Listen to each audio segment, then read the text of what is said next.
Hi everyone, I'm back and it's been a hot minute. I'm so sorry, but I've just been very stressed out in my current non-internet life with family coming to visit, and then my parents going away and house sitting, and I also started TAFE now, but I'm enjoying it. It's really good.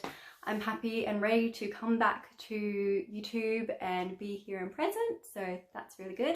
I also wanted to welcome everyone that has subscribed. I've got a few new subscribers and that's really awesome. I also noticed that I got quite a few lovely comments on my previous video, which was really nice. I'm so sorry I got back to you all very late. I didn't mean to. I genuinely didn't know I had those comments because I wasn't focusing on the internet really at that time, just because I needed to focus on what was going on in my current life. But thank you everyone. I'm so happy you're all here. I'm so happy that there are people actually watching me, which is interesting. I'm perfectly fine with screaming in the void, but still, this is very nice, and thank you for the lovely comments. Now that we've finished why I've been away, let's get into how my reading challenge has been.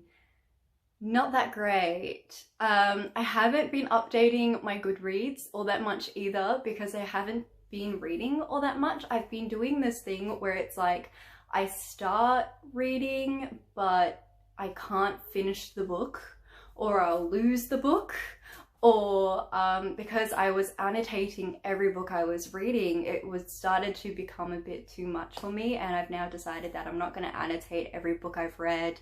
It was difficult for me because I'd see a book on my shelf that I had lost that I wanted to read but didn't put it on my TBR because I couldn't find it, and then I wanted to read that book. So I'm not going to focus on TBRs anymore. I might still do TBR videos, but I don't think I'm going to, just because I'd much rather just read what looks interesting rather than put a list and then read all of those.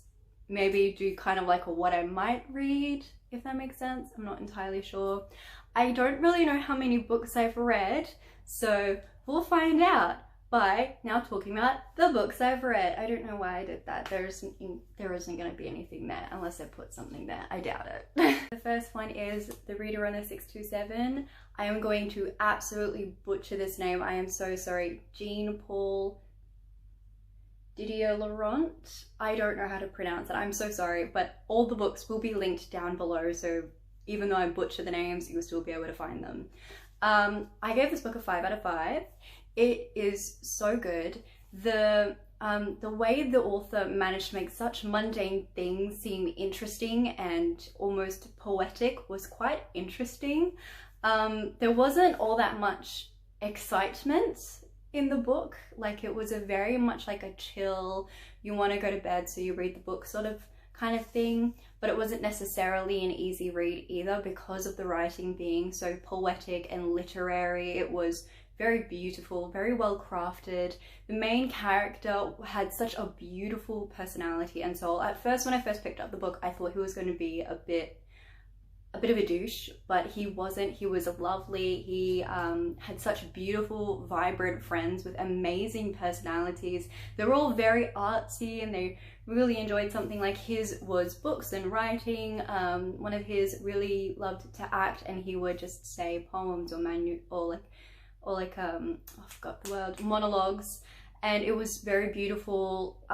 There was a part of it that I wasn't too fond of, that in my opinion was borderline creepy, and just from personal experiences came off stalker-ish, but it didn't completely sway my opinion on the book. I almost did make it a 4.5 because of it. It's more just a thing of, I know that now if it was written in a book, now it wouldn't fly, but back when this was written, I think this was written quite a few years ago, it would have been totally fine because it's in so many rom-coms. You probably get what I mean, you know, the light stalking. But it was still a very beautiful, very well-made book. It is so well written with amazing, very intricate characters that you can relate to in so many different ways. There's a lot of representation in this book for a lot of interesting things, if that makes sense. Like, how do I put it?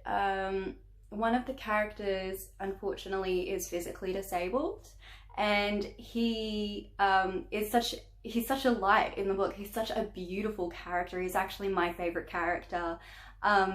unfortunately he got into an accident while at work and it caused his legs to be severed. And yet he's still such a beautiful, full of love and life sort of character, a great friend, and the writer doesn't take away from any of the main characters' friends. He gives them just as the writer gives them just as much depth and intricacy as the main character as well. So this is a very beautiful book. There are some areas that make it a bit difficult to read, just more with how it's written. If you're a bit more tired, you might not want to read it. But if you struggle with poetic reading, just because I know some people do struggle from it, just because a lot of books aren't really written like this at the moment. So if you jump from something a bit more with a simple writing to this, it might be a bit difficult. If you're not used to reading these sorts of books, it can be a bit difficult again. But the audiobook is a massive help and it is beautiful. So I highly recommend it. A 5 out of 5, very beautiful book. One of my absolute favorites so far. Next up, we got The Cruel Prince by Holly Black. I've rated it a 4 out of 5. It was almost a 4.5.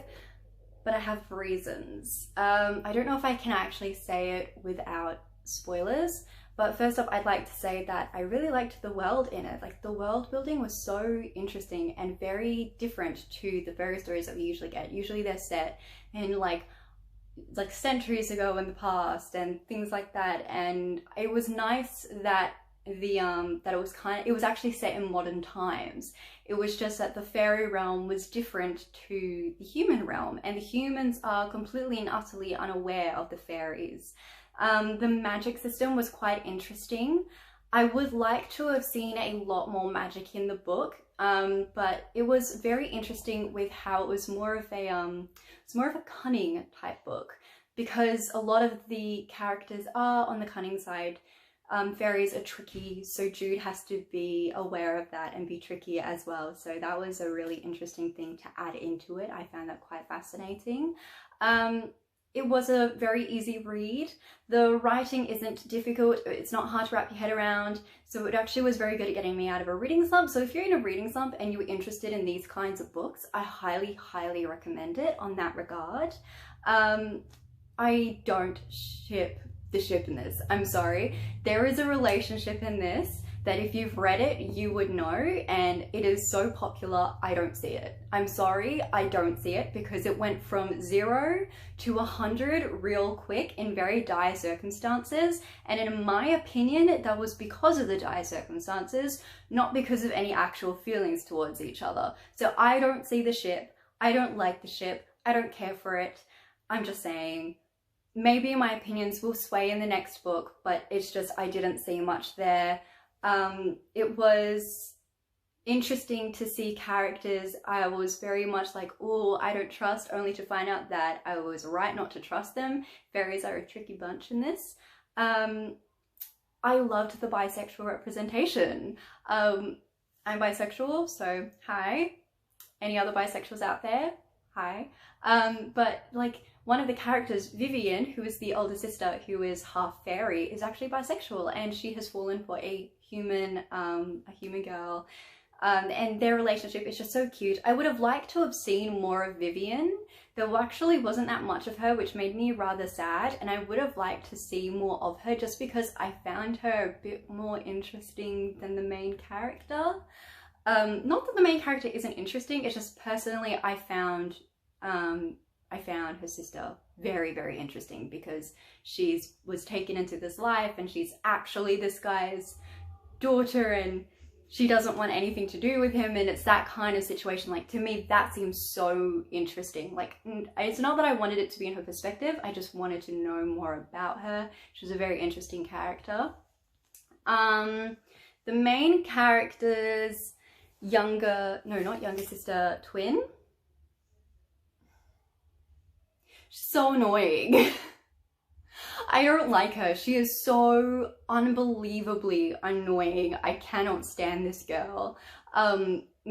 Basically, I'm so sick of the trope of one sister is hard and rough and is tough and she's a strong, not like other girls kind of girl, and then there's her sister who's a complete and utter difference of her, and she's very sweet and dainty and can't do any wrong and cares too much about her image and things like that. I'm very getting so sick of it. And the fact that they're twins, these two are twins, they're identical twins, and the main character is going on about how plain she is compared to her sister. Honey, from how you've been explained, you're beautiful. I just can't. Like, you're conventionally very pretty. Like, I can understand feeling like she's not pretty because of how beautiful fairies are, and that's the environment she's grown up in. But she goes on about how stunning her sisters are and how beautiful her twin sister is and how much of a plain Jane she is. Like, girl, you're beautiful. I can understand feeling self-conscious in some areas, but like, honey, please stop. Just please. That was pretty much the reason why I made it a 4 and not a 4.5. Just saying. Just, that wasn't something I was interested in. So there are a few tropes in it. They're not very, like, they're not actually bad tropes. You can't escape tropes. Just saying, you can't escape tropes. That doesn't make a book bad. It was a really good book. I really want to read the next book. I want to read it soon. I just loved it. It was really great. Highly recommend it. Next up is A Curse So Dark and Lonely by Bridget Kimura. I just realized I pronounced lonely very funny. I'm just going to cringe at that. Don't mind me. This was really good. It's about, it was quite interesting in the way that it had some very good representation of cerebral palsy. I haven't met many people with cerebral palsy. I've met one person with it. We went to high school together. She was a sweetheart. I wasn't very close with her though, but it was just, it's just nice to see something else. And I'm so used to seeing the same stuff over and over again, particularly in YA fantasy, that I'm about ready to bang my head in a wall. Just saying. And basically that it was beautiful. Oh, I rated it a 4 out of 5. Maybe a 4.5. I might change it. I'm not too sure yet. I'll let you know. But this book, it was very good. It was very well written. I loved the world that it was. It was just very well thought out in that regard. What I imagined was, just from how a lot of the characters were explained, I couldn't help but imagine, like, have you guys seen Rain? Francis would be perfect for the prince. Like, what was his name? Ren. He'd be perfect for Ren. Like, I'm sorry, I couldn't separate it. But personally, I kind of imagined my boyfriend as well because he fit the description very well. He's tall and has long blonde hair with brown eyes. So I couldn't help but imagine him either. So I kind of imagined both floating around. And like Bash as Grey. Oh my god, Grey.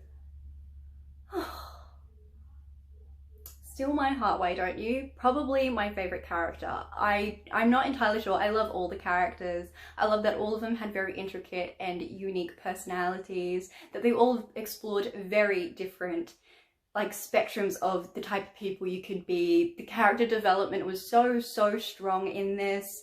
It was lovely. I really liked that. How they all developed a different kind of strength was so amazing in that regard, because like I can understand a lot of us struggle with like inner strength or outer strength. With me it's outer strength. Like, look at that, look at those guns, there's literally nothing. But like they all focus on like the areas that they aren't the best in. Ren feels like no one can love him and he can't love himself, and he deals with the constant guilt of everything he has done from turning into this monster.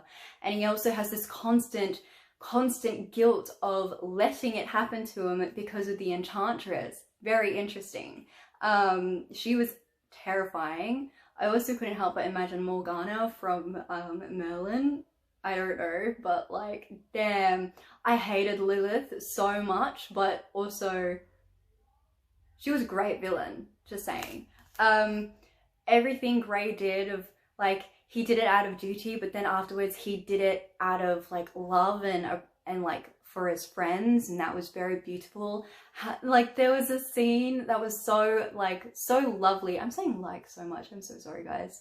That was just very adorable, which was when they were in this inn and Grey was playing I can't remember what the card game was called, but he was basically playing a card game with Harper, and oh god, I loved that. I loved that so much that I kind of started, like, I didn't know if they were going to be the ship, and then I realized it was almost like I think Ren felt maybe that could have been a possibility, but no, I don't ship them. I ship Harper and Ren so bad. They are just so cute, so lovely together. They bring out the best in each other in so many ways. Like, in my opinion, they're just a golden trio, and I can't wait to read the next book. Oh, a con on this book is more just the fact that you can't really separate it from Beauty and the Beast. It won't stand on its own, if that makes sense. So it's kind of more like it needs its own thing, and I see it, and I've found out that a lot of other people just see it as a Beauty and the Beast retelling, which to me is very sad because of how good this book is and how much I think that might set it back in that regard. But it's still a very good book. I highly recommend it.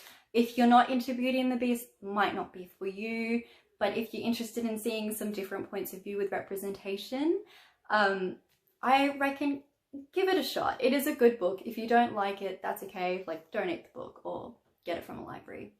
Up to you. But a good book, 4 out of 5, maybe 4.5. I'm not too sure yet. Pocketbook of Romantic Poetry. This was very cute. I gave it a 3 out of 5. Just because it did take me a while to get through it. I mainly just had it for, like, if I forgot to bring a book or my earbuds while I was on the bus or something. It is very, very lovely. The poetry is just very beautiful. I haven't read poetry in a very long time, and a lot of the poetry that I've read have been like Instagram poetry. So very, very different. Not bad, just different. That's what I'm trying to say, is like, this is kind of like very old poetry, a lot of like the classic kind of poetry, and I haven't read it in so long, and it was a bit difficult to get into at first. You kind of just need to remember the rhythm of the ba-boom, ba-boom, ba-boom. If you watch Sex Education, it's in that, but it's also something that you learn when you've done drama and things like that. Yes, I was a drama kid. But like, it was adorable. Some of the poetry just gave me absolute chills. Some of it I wasn't too fond of, just because the poetry is very different. It isn't really separated in it's not actually separated in chapters. It's separated by poet, which is very interesting. And honestly, if you like poetry, if you want to get into more of like the classic poetry and you're very romantic or passionate, I highly recommend it. It is a very, very good poetry book. So there we go. So Queen of Shadows by Sarah J. Maas. I rated it a 5 out of 5. This so far is my favorite out of the series. I haven't read the other ones yet, so that's why I'm saying so far. I prefer this one a lot more over Air of Fire. I kind of had to put that one down so many times because I got a bit bored. With this one, there was no getting bored. Yes. It was still very lengthy in some parts that I wasn't too fond of, just because I'm a bit more of a get to the point kind of person when I read. There was more showing and less telling, which was really, really good. I prefer that.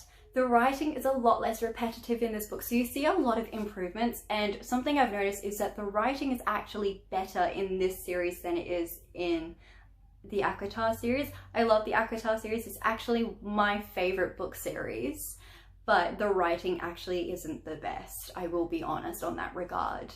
But it's also because she's trying to figure out her, like, basically her brand with writing, and I think like things like midnight softness when saying that is getting a bit annoying.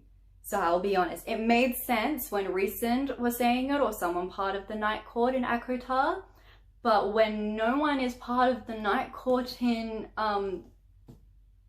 this series, I forgot it, sorry, I've got a bit of a brain fog at the moment. It is annoying and I don't like it. It's just, it doesn't fit. And the thing is, with midnight softness isn't actually an actual explanation for something. It doesn't fit when it's not a fairy to do with like the Night Court or anything. Just a point that I wanted to make. Also a bit of a ramble, which was not on my notes. So the writing was a lot less repetitive. I liked seeing more new characters, which was really good, and also I liked that Cole got a bit more of a personality, to put it politely. In the last couple books, Cole has mainly just been, you know, Selena, Aelin, Selena, oh my god, Dorian. That's basically been his personality. He didn't really have much of a personality, which was a bit of a shame because in Throne of Glass he was one of my favourite characters. Well, he is one of my favourite characters, but in the last, like, oh, sorry, there's a massive huntsman on my wall and it just moved really fast and I was like, damn. But in the last couple of books, he's been a bit lacking in personality and have been more defined by his love and passion for Selena and Dorian, which, in my opinion, is doing him a bit dirty. He was unnecessarily harsh and rude to Selena or Aelin. I don't really know what to call her anymore. So that I wasn't too fond of, and Selena didn't really help. So, they just had so much sourness towards each other, and then suddenly there was no sourness and I'm like, huh? I really loved seeing the Aelin / Selena and Adian reunion. Oh, that was so lovely because it's just, you know how much he loves her and how much... Sorry, I've got a bit of a tickle in my throat. I don't have corona though, so... it was so nice because, you know, like, they were so close as little kids, and Adian honestly thought that he would be her protector. He's not, that's Rowan. And it was just beautiful seeing them reunite, and they basically just started to hang out again as if no time has passed, until some drama happened because both Aelin and Adian are very hot-headed characters. They need something to balance that out, just saying. It was difficult reading it without Rowan in it. I really like Rowan. He might become my new favorite character, but at the moment Dorian is like really up there. It was sad without him because, like, we had really only just started to get to know him, and then he wasn't in it, and then he was in it, and I was so happy because just his dynamic with Aelin is just very cute and very refreshing, quite wholesome, and I think it's very lovely. I don't ship them though. Okay, like, I just don't ship it. I know that is a ship. I don't ship it, I'm sorry. Because it's very much like pushed into your brain that it may not happen in the previous book. I won't say if it does or does not happen in this book, but I don't ship them, I'm sorry, I just don't. Dorian and Selena forever, that's who I ship, yeah. What else? Dorian. So last time we left off, Dorian was brainwashed in a way, is just a way to put it, and he wasn't himself, and he was scary and evil, and I didn't like it because he's a literal cinnamon roll and he needs to be protected all the time. Like, he can protect himself, but like, he needs protection all the time because he is probably the best character. He's probably the, like, I mean, as in, out of all the characters, the closest to being an actual good person. Like, I'm not saying any of these are bad people, but Dorian is probably the best out of them when it comes to, like, being a good person. So that was really good. I still really miss Nehemia. I miss her too much. I just can't, it's so hard reading the books without her in it. And it's just like, please bring her back. What else? Sorry, I'm reading my notes. So the last couple chapters was really difficult to read. So much happened in them that it was just a lot hitting you. And it was very, very interesting and unique, and you got to find out a lot of stuff that was hinted at in the previous book, but wasn't really touched on all that much, but it's really touched on in the last couple chapters. It was a lot. I was in the middle of doing the dishes while listening to the audiobook, and I couldn't stop crying. And my parents were just like, are you okay? And I'm like, yeah, I'm okay. I'm just crying because of everything that's going on in this audiobook at the moment. And then they're just like, okay, cool. And they just left me alone. I ended up bawling my eyes out so much throughout this book just because of everything happening in it, and it just being like, I just want it to be back at Throne of Glass where everything wasn't totally okay, but definitely better than this, if that makes sense. So, oh, but I am excited to read the next book. I am going to get it. It's just I'm taking a bit of a break from it because lately it's been hard for me to get through the books, more just because I read it and read it and read it and read it, and then I burn myself out and I have to put it down for like a month. So I'm going to wait a little bit before I read the next book. But yes, a 5 out of 5, amazing, my favorite so far. A lot of that was just me gushing over it, and I'm sorry if that was so rambly and didn't make any sense, but those were all my points, views on it. Yeah. So the Playbook by Matt Kuhn, I think that's how you pronounce his name, and Barney Stinson. I thought it would be best to brush up on my plays just because it was Valentine's Day coming up, and even though I have a boyfriend, I don't know, like I might need to be a bro for somebody and be a wingman, and I need to be the one with the plays because I want to feel included. But it was really good. I found it so funny. I gave it a, I think I gave it a 3. Yeah, I gave it a 3 out of 5 just because I wish it was longer. It was very funny. A lot of the plays that are in it are in the TV show How I Met Your Mother, which was so funny, and just I loved it so much. I liked that some of my favorite plays were in it, and there's even like all these little quizzes to see which kind of plays would suit you, it even was like how it was set out. So it was oh, how do I find it? Hold on. So it's kind of like this, how they have like all of like that kind of stuff, like preparation time, how likely it is to work, and then they have the method. Some of them are quite short while others are really long. Some are really, really funny and a bit far-fetched. A lot of these jokes wouldn't fly now just because not a lot of people who haven't watched How I Met Your Mother would find it funny, if that makes sense. They might just think, who is this strange person rambling on about random stuff and saying awesome and legendary so much? So if you haven't watched the TV series, you won't get this at all, because it's not really a book, it's like a joke playbook, if that makes sense, with all sorts of different ways to get in bed with women. And it was very funny, so there we go. Like that was just so much fun. I read it in like 20 minutes, an hour, maybe half an hour, I'm not too sure, but I just read it in one go. Fairy Tales of Brother Grimm. So I gave it a 3 out of 5 just because it was just like, not all the stories in these were my favorite kinds of stories, if that just makes sense, but I really enjoyed it. Some of them were a lot darker than I remembered, like Puss in Boots or Hansel and Gretel. Oh my god. Don't read them to your children. Like maybe if they're older, but if they're very young and can get frightened very easily, don't read it to your children. But it was very good, very fun. Like I enjoyed it, it was fun. The art in this is stunning. Like look at that, that is so beautiful. It has a lot of lessons in it, a lot of morals, a lot of ones that I think people in my age need to learn, to be honest.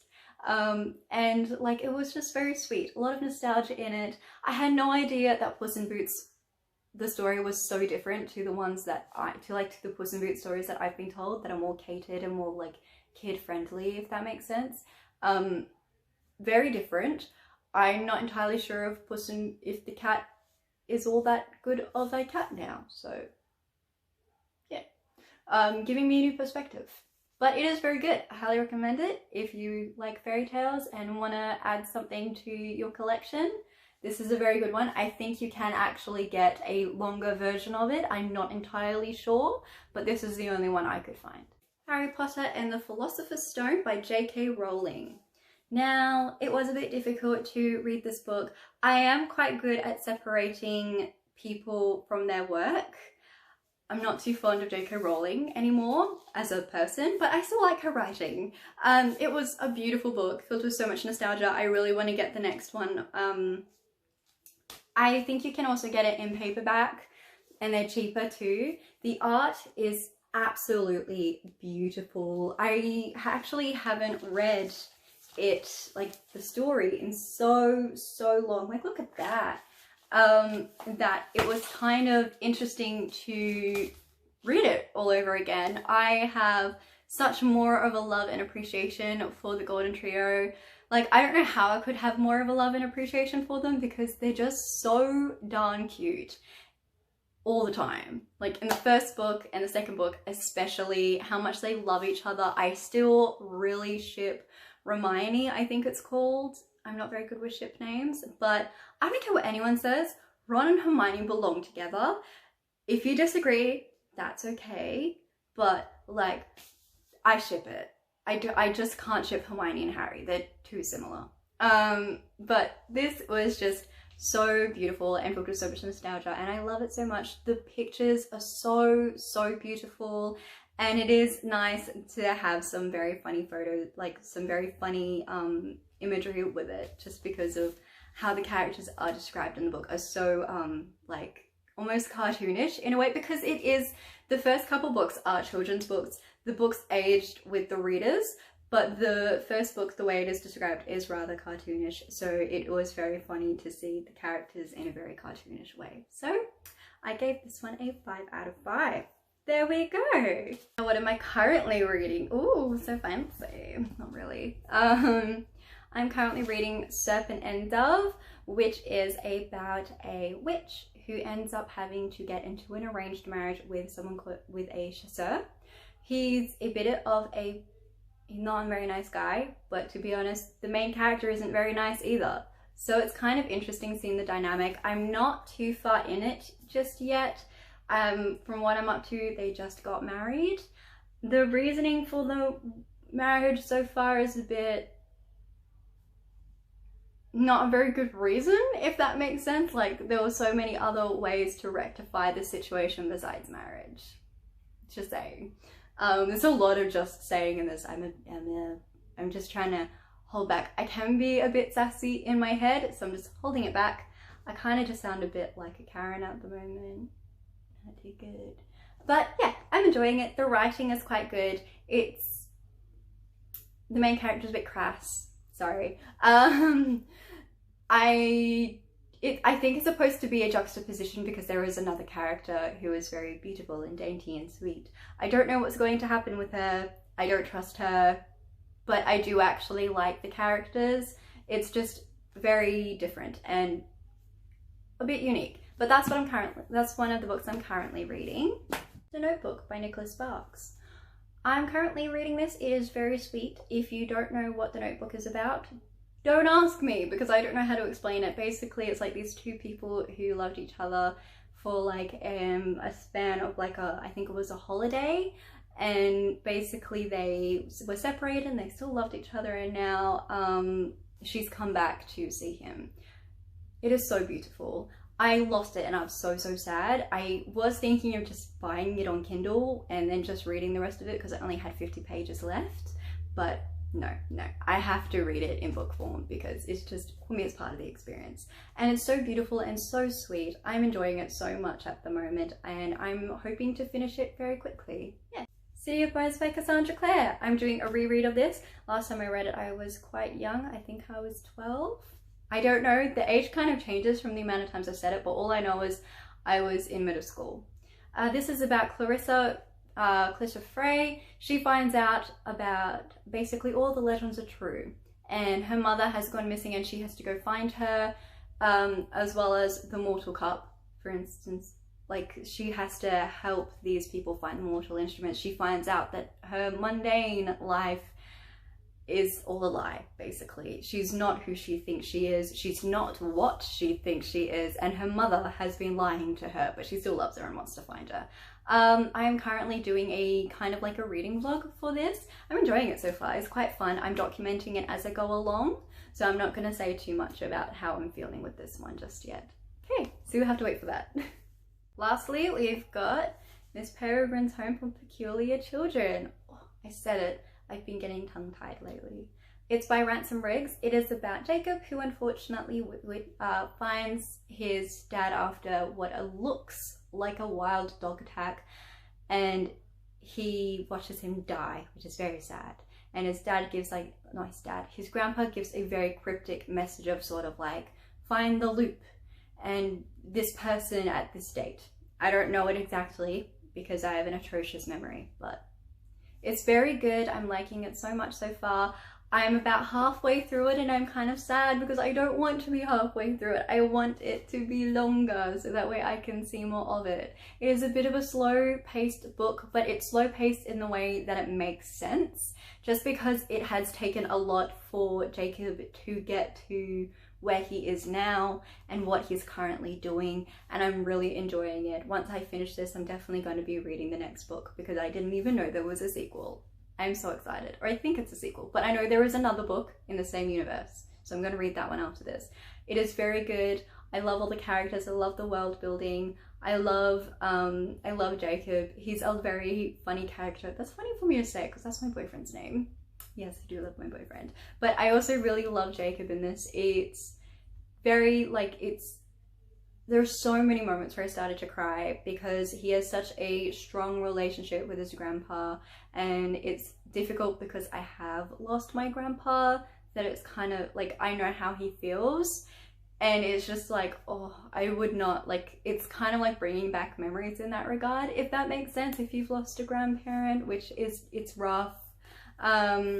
So he's going through that, and it's just, it makes me sad, especially because he has such a strong relationship with his grandpa. But I already know how it ends, which is sad, but that's more just because I watched the movie before actually reading the book, which is very rare for me, but it's not that, I don't think that's a big deal personally, but yeah. I'm enjoying it. It's really good. Yeah, it's fun. I keep having to put it down because I read it and then I read it and read it and read it and read it and read it, and then I realize that so much time has gone by and I need to be doing stuff, and it makes me sad because then I have to put it down, and then all I can think about while I'm doing that stuff is how badly I want to keep reading it. But yeah, I'm really enjoying it, so I'm excited to finish it, but also not at the same time. Those are all the things now, and that is it for the video. Oh, I have one thing to say. I am thinking of making reading vlogs like a staple, but like proper reading vlogs and not just about one book. It's just more the fact that my life really isn't interesting and I'm not too sure what I would put in it, and I'm been trying to figure out editing on my phone because I can't update, like I for some reason can't upload stuff into my laptop. I'm not sure why. It's just been ever since I got my new phone. Maybe my phone just isn't compatible with my laptop, which is a high possibility, but that's okay. I'll figure it out. There's so many editing softwares. I don't mind paying for them because they're actually not expensive really if they're for your phone, and I will figure it out. So there we go. Without further ado, I will say goodbye. That was very cringe. Okay, bye.